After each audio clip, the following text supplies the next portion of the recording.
Capítulo 1. A filosofia hermética. Os lábios da sabedoria estão cerrados, exceto para os ouvidos do entendimento. O Caibalion. Do Antigo Egito vieram os ensinamentos esotéricos e ocultos fundamentais que tão fortemente influenciaram as filosofias de todas as raças, nações e povos por vários milênios. Egito, o lar das pirâmides e da esfinge, foi o lugar de nascimento da sabedoria oculta e dos ensinamentos místicos. Todas as nações beberam na fonte de sua doutrina secreta. Índia, Pérsia, Caldeia, Média, China, Japão, Assíria, a antiga Grécia e Roma, além de outras nações antigas, compartilharam generosamente do banquete de conhecimento que os hierofantes e mestres da terra de Ísis tão liberalmente concederam àqueles que vieram preparados para partilhar do grande suprimento de saber místico e oculto que as mentes dominantes daquela antiga terra haviam acumulado. No Antigo Egito, moravam os grandes adeptos e mestres que jamais foram superados e que raramente foram igualados durante os séculos de sua trajetória, desde a época do Grande Hermes. A grande loja das lojas dos místicos localizava-se no Egito. Nas portas de seus templos ingressavam os neófitos que, posteriormente, na qualidade de hierofantes, adeptos e mestres, viajavam para os quatro cantos da terra, portando consigo o precioso conhecimento que estavam prontos, ansiosos e dispostos a transmitir àqueles que, por sua vez, estavam prontos para recebê-lo. Todos os estudantes do oculto reconhecem o débito que têm com esses veneráveis mestres daquela antiga terra. Entre esses grandes mestres do Antigo Egito, entretanto, existia outrora um que os mestres saudavam como o mestre dos mestres. Esse homem, se homem realmente era, habitou o Egito em tempos remotos. Era conhecido como Hermes Trismegistus. Foi o pai da sabedoria oculta, o fundador da astrologia, o descobridor da alquimia. Dados minuciosos sobre a biografia se perderam para a história devido à passagem do tempo, ainda que vários países antigos hajam disputado entre si, reivindicando a honra de dar a ele uma terra natal milênios atrás. A data de sua estada no Egito, em sua última encarnação neste planeta, não é atualmente conhecida, mas tem sido fixada nos primórdios das mais antigas dinastias do Egito, muito antes do tempo de Moisés. As melhores autoridades consideram-no um contemporâneo de Abraão, e algumas das tradições judaicas chegam a afirmar que parte do conhecimento místico adquirido por Abraão proveio do próprio Hermes. Com o decorrer dos anos, após a passagem dele por este plano de vida, a tradição registra que ele viveu 300 anos encarnado, os egípcios deificaram Hermes e fizeram dele um de seus deuses, sob o nome de Tote. Anos depois, também a Grécia antiga fez dele um de seus muitos deuses, chamando de Hermes, o deus da sabedoria. Os egípcios reverenciaram sua memória durante muitos séculos, de fato dezenas de séculos, chamando de o escriba dos deuses e atribuindo-lhe distintivamente seu antigo título, Trismegistus, que significa o 3 vezes grande, o grande dos grandes, o maior grande, etc. Em todas as terras da antiguidade, o nome de Hermes Trismegisto foi reverenciado, seu nome sendo sinônimo de fonte da sabedoria. Até nos dias de hoje empregamos o termo hermético, no sentido de secreto, selado de modo a impedir todo vazamento, etc. Isto pelo fato de que os seguidores de Hermes sempre observaram o princípio do segredo em seus ensinamentos. Não acreditavam no lançar pérolas aos porcos, mas sim aderiam ao ensinamento do leite para os bebês e carne para os homens fortes, sendo essas duas máximas familiares aos leitores das escrituras cristãs, embora tenham sido ambas usadas pelos egípcios séculos antes da era cristã. Essa política de cuidadosa disseminação da verdade sempre constitui uma característica do hermetismo, até na atualidade. Os ensinamentos herméticos podem ser encontrados em todos os países, em meio a todas as religiões, mas jamais identificados com nenhum país em particular, nem com uma seita religiosa em particular. A razão disso é a advertência dos antigos mestres no sentido de não permitir que a doutrina secreta se cristalize em um credo. A sabedoria contida nessa precaução é visível a todos os estudantes da história. O antigo ocultismo da Índia e da Pérsia degenerou e perdeu-se largamente pelo fato de os mestres se tornarem sacerdotes, com o que misturaram teologia com filosofia. O resultado foi a perda gradual do ocultismo da Índia e da Pérsia, em meio à massa de superstições religiosas, cultos, credos e deuses. O mesmo aconteceu com a antiga Grécia e Roma. Foi igualmente o que ocorreu com os ensinamentos herméticos dos gnósticos e primeiros cristãos, que se perderam na época de Constantino, cuja mão de ferro densamente cobriu a filosofia com o manto da teologia, produzindo para a igreja cristã a perda daquilo que era sua essência e espírito, fazendo-a tatear no escuro durante muitos séculos, antes de encontrar o caminho de volta à sua antiga fé. A todos os observadores meticulosos neste século XX, são aparentes os indícios da atual luta da Igreja para retornar aos seus antigos ensinamentos místicos. Houve, porém, sempre algumas almas fiéis que mantiveram viva a chama, por elas zelando cuidadosamente, não permitindo que sua luz fosse apagada. É graças a esses corações vigorosos e mentes sem medo que a verdade permanece conosco, mas em grande medida não é encontrada em livros. Foi transmitida do mestre ao estudante, do iniciado ao hierofante, dos lábios para os ouvidos. Quando foi efetivamente registrada por escrito, seu significado foi velado em termos de alquimia e astrologia, de maneira que somente os possuidores da chave pudessem lê-la corretamente. Isso se tornou necessário a fim de evitar as perseguições dos teólogos da Idade Média, que combatiam a doutrina secreta por meio do fogo e da espada, da morte na fogueira, da forca e da crucificação. Mesmo atualmente, podem ser encontrados poucos livros confiáveis sobre a filosofia hermética, ainda que existam inúmeras referências a ela em muitos livros escritos em diversas fases do ocultismo. E, no entanto, a filosofia hermética constitui a única chave mestra que abrirá todas as portas dos ensinamentos ocultos.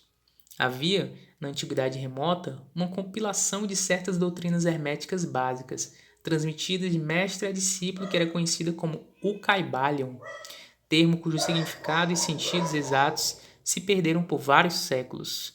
Esse ensinamento, contudo, é conhecido de muitos que o herdaram por via oral ininterruptamente através dos séculos. Pelo que sabemos, seus preceitos jamais foram registrados por escrito ou impressos. Ele era meramente uma coleção de máximas, axiomas e preceitos, incompreensíveis aos estranhos, mas prontamente compreendidos pelos estudantes depois de os axiomas, máximas e preceitos terem sido explicados e exemplificados pelos iniciados herméticos aos seus neófitos. Esses ensinamentos realmente constituíam os princípios básicos da arte da alquimia hermética, que, contrariamente à crença geral, tratava do domínio das forças mentais e não de elementos materiais. A transmutação de um tipo de vibração mental em outro, em lugar da transformação de um tipo de metal em outro. As lendas da pedra filosofal que converteria vil metal em ouro eram uma alegoria relacionada à filosofia hermética, prontamente compreendida por todos os estudantes do verdadeiro hermetismo. Neste pequeno livro, do qual esta é a primeira lição, convidamos nossos estudantes a examinar os ensinamentos herméticos tal como anunciados descritivamente em O Caibalion e como explicados por nós, humildes estudantes dos ensinamentos, que, embora tenhamos o título de iniciados, ainda somos estudantes aos pés de Hermes, o mestre. Transmitimos aqui a você muitas das máximas, axiomas e preceitos de O Caibalion, acompanhados de explicações e ilustrações que julgamos ser provavelmente capazes de facilitar a compreensão dos ensinamentos pelo estudante moderno, particularmente na medida em que o texto original é propositalmente velado mediante termos obscuros. As máximas, axiomas e preceitos originais de O Caibalion estão impressos aqui entre aspas, sendo dado o crédito apropriado. Nosso próprio texto está impresso de maneira corrente no corpo da obra. Confiamos que os muitos estudantes aos quais oferecemos agora esta pequena obra extrairão tanto o benefício do estudo de suas páginas, quanto aqueles que os precederam trilhando a mesma senda rumo à maestria ao longo dos séculos transcorridos desde o tempo de Hermes Trismegistus, o mestre dos mestres, o 3 vezes grande. Nas palavras de Caibalion, onde soa o ruído dos passos do mestre, abrem-se por completo os ouvidos daqueles prontos para ouvir seu ensinamento.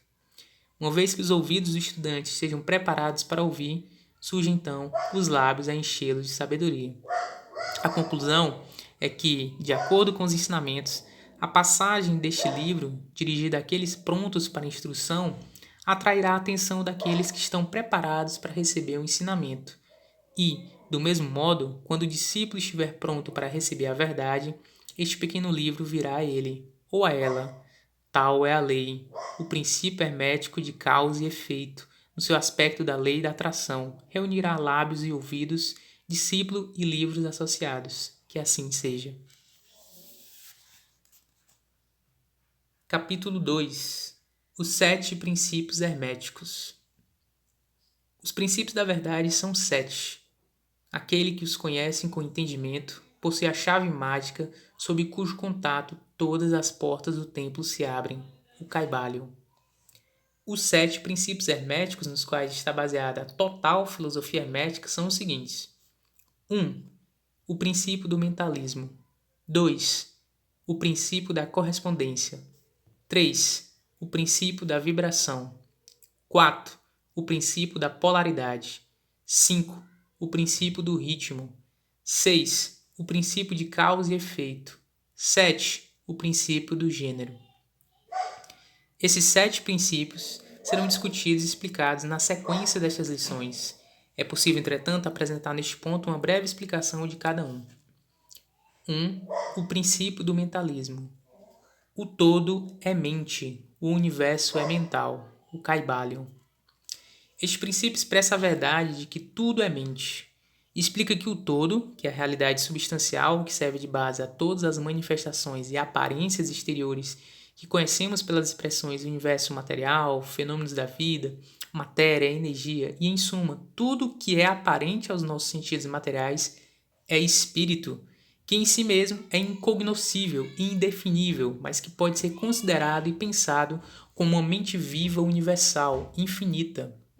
Também explica aqui que todo o mundo fenomênico ou universo é simplesmente uma criação mental do todo, sujeita às leis das coisas criadas, e que o universo, como um todo, e em suas partes ou unidades, tem sua existência na mente do todo, e nessa mente nós vivemos, nos movemos e temos nosso ser. Este princípio, ao estabelecer a natureza mental do universo, explica facilmente a totalidade dos fenômenos mentais e psíquicos variados que ocupam grande parte da atenção do público e que, na ausência de tal explicação, são incompreensíveis e desafiam a abordagem científica. O entendimento deste grande princípio hermético do mentalismo torna o indivíduo capaz de compreender prontamente as leis do universo mental e aplicá-las em prol do seu bem-estar e avanço. O estudante do hermetismo se torna capaz de aplicar inteligentemente as importantes leis mentais, em lugar de empregá-las a esmo. De posse da chave mestra, o estudante pode destrancar as muitas portas do templo mental e psíquico do conhecimento e adentrá-lo livre e inteligentemente. Este princípio explica a verdadeira natureza da energia, da força e da matéria, e por que e como todas elas estão subordinadas ao domínio da mente. Muitas eras atrás, um dos antigos mestres do hermetismo escreveu: aquele que apreende a verdade da natureza mental do universo está bem avançado na senda que conduz ao domínio. E essas palavras são tão verdadeiras hoje como no tempo em que foram escritas. Sem essa chave mestra, o domínio, maestria, é impossível, e o estudante bate em vão nas portas do templo, que são muitas. 2. O princípio da correspondência. Como acima é abaixo, como abaixo é acima, o Caibalion. Este princípio expressa a verdade de que há sempre uma correspondência entre as leis e os fenômenos dos vários planos do ser e da vida. O antigo axioma hermético foi redigido nos seguintes termos: como acima é abaixo, como abaixo é acima. E a compreensão deste princípio confere a alguém os meios de resolver muitos dos paradoxos obscuros e dos segredos ocultos da natureza. Há planos além de nosso conhecimento, mas quando aplicamos o princípio da correspondência a eles, nos capacitamos a entender muita coisa que, de outra maneira, nos seria incognoscível. Este princípio tem aplicação e manifestação universais nos vários planos do universo material, mental e espiritual. Trata-se de uma lei universal. Os antigos hermetistas consideravam este princípio um dos mais importantes instrumentos mentais, pelo qual o ser humano se capacitava a afastar os obstáculos que tornavam o desconhecido invisível. Seu emprego chegava inclusive a rasgar o véu de Ísis, o suficiente para que uma aparição instantânea e fugaz do rosto da deusa pudesse ser captada. Tal como o conhecimento dos princípios da geometria capacita o ser humano, sentado em seu observatório, a mensurar sóis distantes e seus movimentos, um conhecimento do princípio da correspondência capacita o ser humano a raciocinar inteligentemente do conhecido para o desconhecido. Estudando a mônada, ele entende o arcanjo. 3. O princípio da vibração. Nada está em repouso. Tudo se move, tudo vibra. O Kybalion. Este princípio expressa a verdade de que tudo está em movimento, tudo vibra, nada está em repouso. Fatos que a ciência moderna endossa e que cada nova descoberta científica tende a comprovar. Todavia, este princípio hermético foi enunciado milhares de anos atrás pelos mestres do Antigo Egito.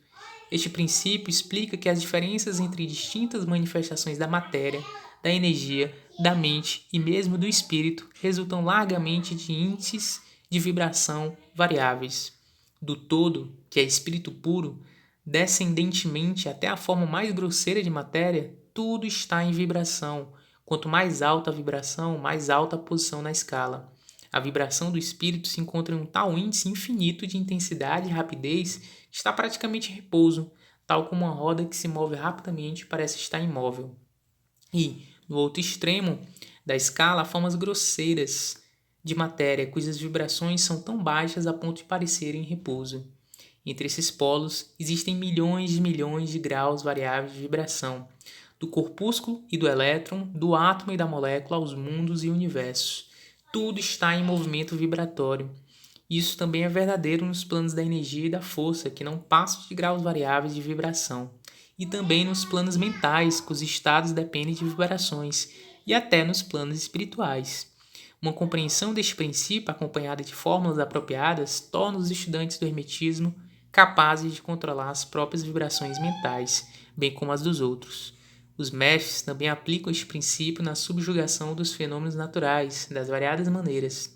Aquele que compreende o princípio da vibração apanhou o cetro do poder, diz um dos antigos escritores. 4. O princípio da polaridade. Tudo é dual. Tudo possui polos. Tudo possui seu par de opostos. O semelhante e o dissemelhante são a mesma coisa. Os opostos são, em natureza, idênticos, porém diferentes em grau. Os extremos se encontram. Todas as verdades são apenas meia-verdades. Todos os paradoxos podem ser harmonizados. O Kybalion. Este princípio expressa a verdade de que tudo é dual, tudo possui dois polos, tudo possui seu par de opostos, todos antigos axiomas herméticos. Explica os velhos paradoxos que levaram tanto à perplexidade que foram expressos como se segue. Tese e antítese são idênticas em natureza, mas diferentes em grau. Os opostos são a mesma coisa, diferindo apenas em grau. Os pares de opostos podem ser harmonizados, os extremos se encontram. Tudo é e não é ao mesmo tempo. Todas as verdades são apenas meias verdades, toda verdade é meio falsa. Há dois lados em tudo, etc. Explica que em tudo há dois polos ou aspectos opostos e que opostos são realmente apenas os dois extremos da mesma coisa, com muitos graus variáveis entre eles. A título de ilustração, calor e frio, embora opostos, são realmente a mesma coisa, consistindo as diferenças meramente em graus da mesma coisa. Olhe o seu termômetro e verifique se você é capaz de descobrir onde o calor termina e começa o frio. Não existe calor absoluto ou frio absoluto. Os dois termos, calor e frio, indicam simplesmente graus variáveis da mesma coisa, e que essa mesma coisa que se manifesta como calor e frio é meramente uma forma, variedade e índice de vibração. Assim, calor e frio são simplesmente os dois polos daquilo que chamamos de calor, e os fenômenos que resultam disso são manifestações do princípio da polaridade.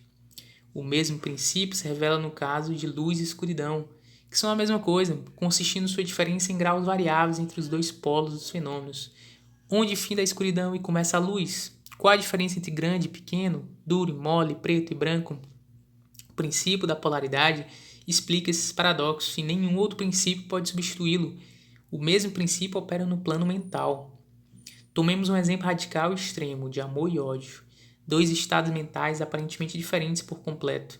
E, no entanto, há graus de ódio e graus de amor, e um ponto mediano no qual utilizamos os termos afeição e desafeição, que mudam entre si tão gradualmente que às vezes ficamos confusos quanto a saber se gostamos ou não gostamos, ou nenhuma coisa nem outra. E todos são simplesmente graus da mesma coisa, como você constatará se pensar por um momento. E, mais do que isso, o que é considerado de maior importância pelos hermetistas, é possível mudar as vibrações de ódio para as vibrações de amor, na própria mente de alguém e na mente dos outros. Muitos de vocês que leem essas linhas tiveram experiências pessoais da rápida transição involuntária do amor ao ódio, e o inverso no caso de vocês e naquele dos outros, e, portanto, compreenderão a possibilidade de que isso seja realizado pelo uso da vontade, por meio das fórmulas herméticas.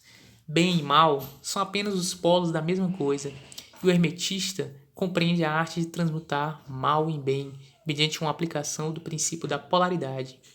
Em síntese, a arte da polarização converte-se em uma fase da alquimia mental, conhecida e praticada pelos mestres hermetistas antigos e modernos. O entendimento do princípio capacitará a pessoa a mudar a própria polaridade, bem como a dos outros, desde que dedique o tempo e o estudo que são necessários ao domínio dessa arte. Aí foi mais um vídeo de leitura. Deixa eu virar aqui pra mim.